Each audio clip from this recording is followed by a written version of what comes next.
बहुत समय पहले बगदाद शहर में एक महान खलीफा हुआ करते थे, हारून अल रशीद। वे अब्बासी खिलाफत के सबसे न्यायप्रिय, बुद्धिमान और नेकदिल शासकों में से एक थे। उनके दौर में बगदाद दुनिया का सबसे खूबसूरत और अमीर शहर माना जाता था। वहाँ की गलियाँ साफ सुथरी थीं, बाजारों में रौनक थी और हर तरफ इल्म यानी ज्ञान और अदब यानी संस्कृति की खुशबू फैली हुई थी। हारून अल रशीद को अपने लोगों की बहुत फिक्र रहती थी।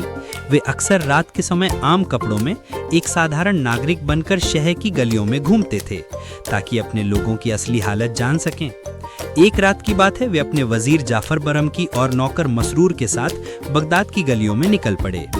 चलते चलते उन्होंने देखा कि एक गरीब आदमी अपनी झोंपड़ी के बाहर बैठा रो रहा था। खलीफा ने पास जाकर पूछा, भाई क्यों रो रहे हो?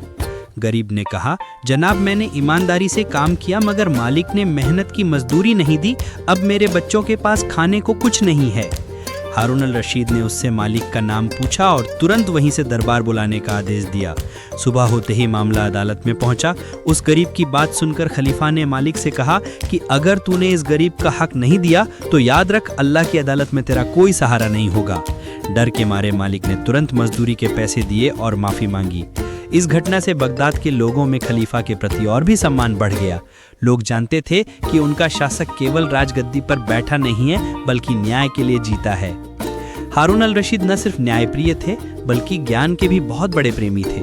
उन्होंने बैत उल हिकमा यानी हाउस ऑफ विजडम नाम का एक बड़ा ज्ञान केंद्र बनवाया, जहां दुनिया भर के विद्वान आकर विज्ञान, गणित, चिकित्सा और दर्शन के ग्रंथों का अनुवाद करते थे। उनकी वजह से इस्लामी दुनिया ज्ञान का केंद्र बन गई। एक दिन एक बूढ़ी औरत दरबार में आई और बोली, ए खलीफा, तू इतना ऊंचा शासक है मगर याद रख, तेरा हिसाब भी उसी अल्लाह को देना होगा जिसने तुझे ये ताकत दी है। हारून अल रशीद की आंखों से आंसू निकल आए। उन्होंने कहा, अम्मा, तूने आज मुझे वो याद दिलाया जो हर हुकूमत करने वाले को नहीं भूलना चाहिए। हारून अल रशीद का दौर इंसाफ, इल्म और रहमत का दौर था।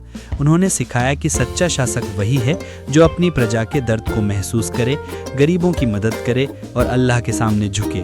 उनकी ज़िंदगी हमें ये सबक देती है कि चाहे इंसान कितना भी बड़ा क्यों न हो जाए, उसे हमेशा न्याय, विनम्रता और इंसानियत का रास्ता अपनाना चाहिए।